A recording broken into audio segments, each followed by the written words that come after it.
as we dig into this, I'm always coming up with new ways to describe this and teach it better and come up with it. So here's what I think the best way to answer this question is. When you go, what value are they not living up to? How do you craft that response perfectly? And it's 2 steps from everything I'm seeing, all the examples we've gone over, right? The first one is you just make a truism about the value. So if the value is adventure, you say something like, so a truism is just a very general statement, a global statement, very general, very vague, that no one can really disagree with. It's a truism. For instance, life can be amazing sometimes. Can you disagree with that? Right? Breathing is good. Truism, right? A good book can change your life. Truism, right? We never forget our first love. Unless you've seen Eternal Sunshine of the Spotless Mind or whatever, where he actually has it erased from his brain. Surgically removed, right? But those are all truisms. So other ones that we said, right? Just in my own experience, the most successful people in the world is they all thrive on putting that kind of pressure on themselves. That's a truism. You can't really disagree with that, especially because I said in my experience. It's my experience. I didn't say that it's this way for everyone. I said it's in my experience. It's a truism. Can't be disagreed with. General, vague statement. And you make it about the value, right? And then the second thing is just the challenge. That's just the second part. You're just wondering aloud if they have what it takes or if they don't. That's the whole thing. All right? That's the whole formula. So imagine you get subjection, right? You're selling avocado chips. It's delicious avocado chips. Dude's at 5K. He's selling out like crazy. He's just not ready yet to go to 10K. What is your response going to be? All right? So who has one they want to share? Brian? Okay, before you start, what was the value? Going out of your comfort zone. Okay, his value was going out of the comfort zone. Right. Okay. Well, I phrased it differently, but... Go for it. I've known many business owners that get comfortable in their businesses over time, and if you think you're not ready to increase your profits, it's completely understandable. It's a strong one. That's a strong one. You guys like it? Yeah. Here's what I'll tell you.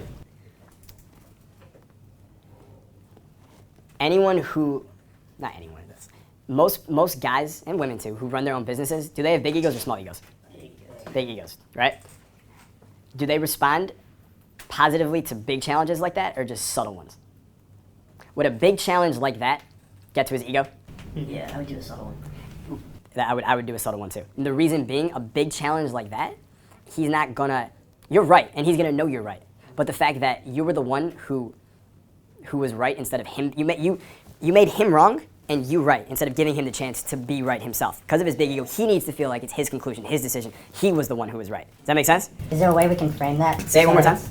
I've known many business owners that get comfortable in their businesses over time, and if you think you're not ready to increase your profits, then it's completely understandable. So say this just the first time. I know many business owners that get comfortable in their businesses over time. They get comfortable in their businesses over time.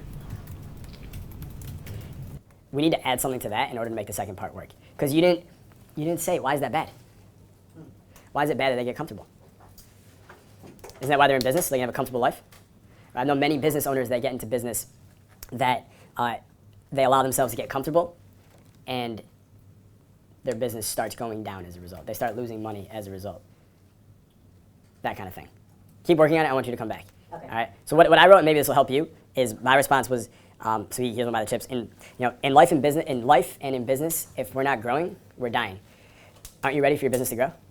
Right? In life and in business, if we're not growing, we're dying. Aren't you ready for your business to grow? It's a good truism because it creates an A or B dynamic. Right? You're either growing or you're dying. Now you've created boxes. One box is a fiery hell, and the other one is a pleasurable heaven. And you're asking him, aren't you ready to move from hell to heaven? Can you say it one more time? In life and business, if we're not growing, we're dying. Aren't you ready for your business to grow?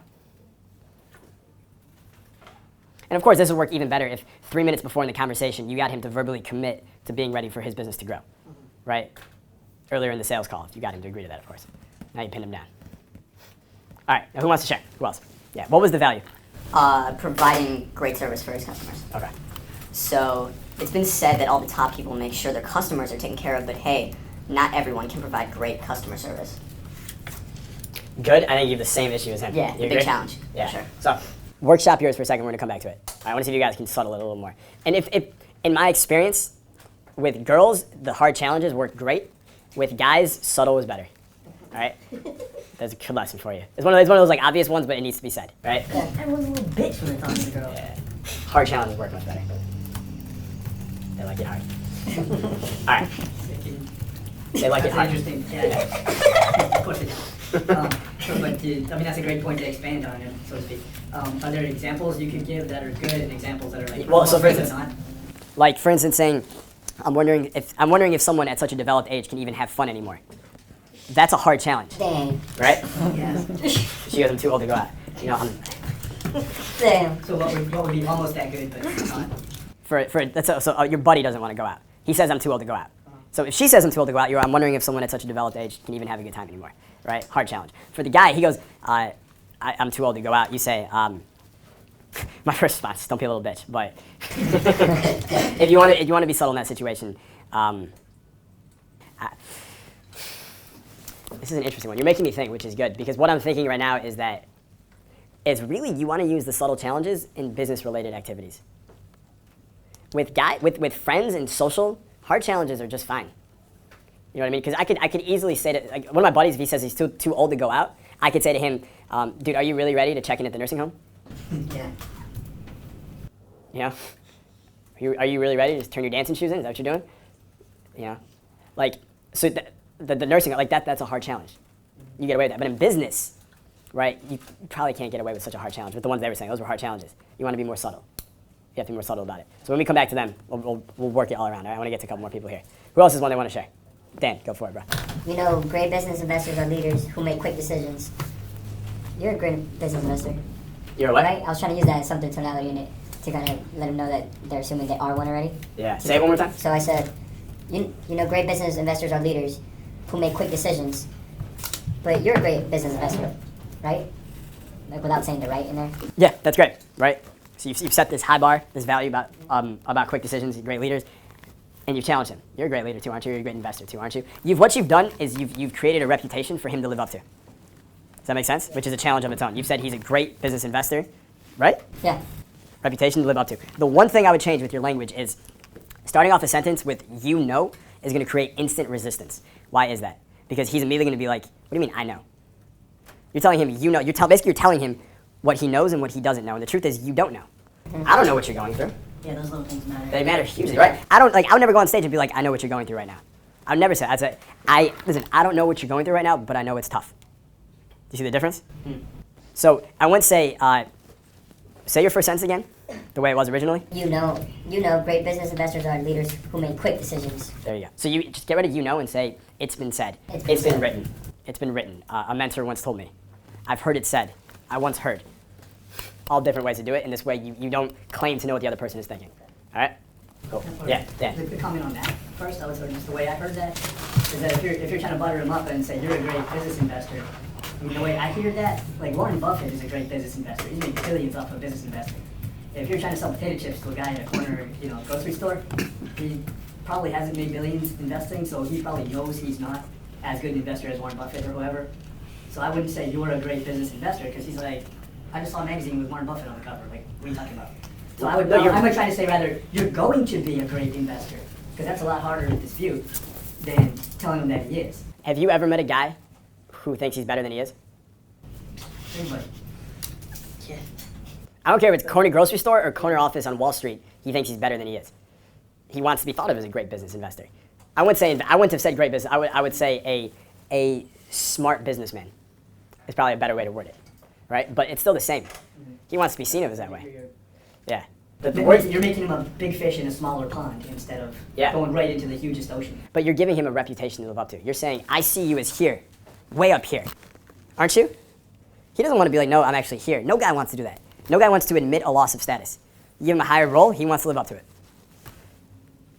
Did you want to share one? Yeah, I have a similar one, but it's a little bit different. I wrote, not all businesses want to grow, some want to stay small. I like it.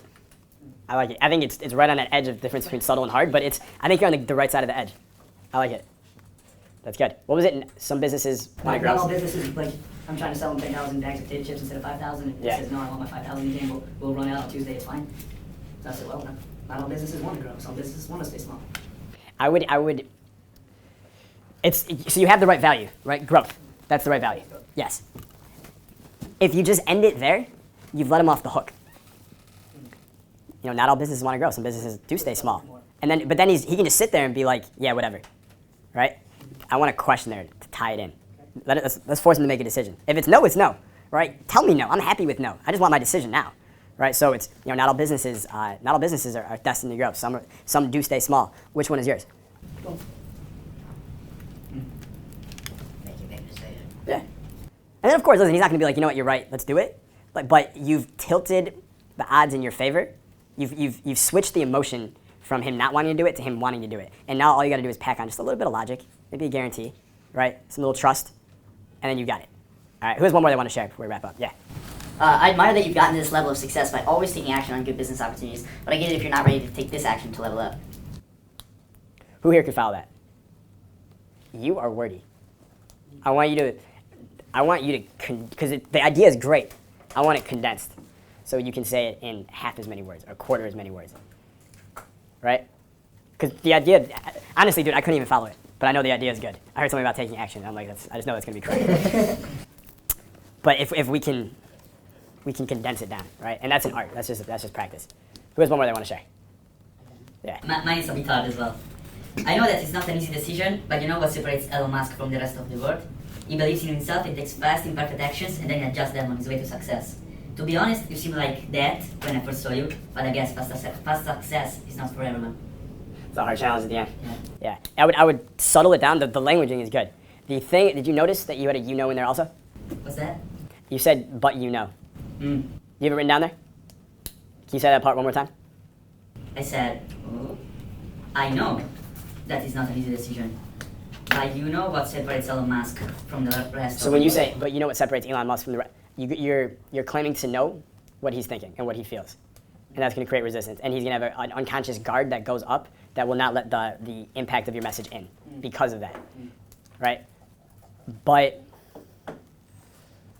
you could just say, but what separates Elon Musk? But what separates Elon Musk from the rest of the pack is this. But what separates Elon Musk from the rest of the pack is his ability to double down on his chips at the poker table. So isn't it time for you to double down on your chips? Nah, all right? But the but you know creates resistance. I'm claiming to know what you know. I don't know what you know, right? I don't know what you're going through, but I know it's tough. So that's good. The rest of it is money. The rest of it will work, all right? So that's the formula, okay? The key distinction is that whatever the objection is, the coin we're going to flip into a challenge, is we don't take the surface level content. We get to the heart of the matter, the value. What is the value they're not living up to right now, right? And if you want to go direct, you can certainly do it. For instance, if this guy doesn't want to buy more chips and he's not growing his business, you can just say, if you just challenge him on the value, that can often be enough. You can just say, listen, do you value growth in life? Yeah, I know, just hear me out for a second. Do you value growth in life? Yes, I do. Do you value growing your business? Yes, I do. Do you realize that all businesses are either growing or dying? We all have to make a choice in ourselves and what our business is going to do, whether we're going to grow or whether we're going to die? Yes, I get that. Don't you think with how many bags you've been selling of chips over the last 3 months that it's time for your business to grow? Yes. So why don't we try it for 1 month and we'll see how it goes. And then if your business keeps growing, then we'll keep growing together. And if not, no harm, no foul, but at least we'll know and we've given ourselves the chance to grow instead of sentencing us to a life of death. He's like, okay. Right? Because you're going straight to the heart of the matter. You cut away all the bullshit. We're going straight to value. And I'm not saying it's not coming from a place of give me your money. It's coming from a place of integrity. You are saying, listen, in my experience, I want your business to grow, and the way I know it to grow is by living according to this value of growth. And because they hear that, they're like, he actually cares about my business. When I was just playing that role play here, did you guys ever think for a second I didn't care about the success of the other person?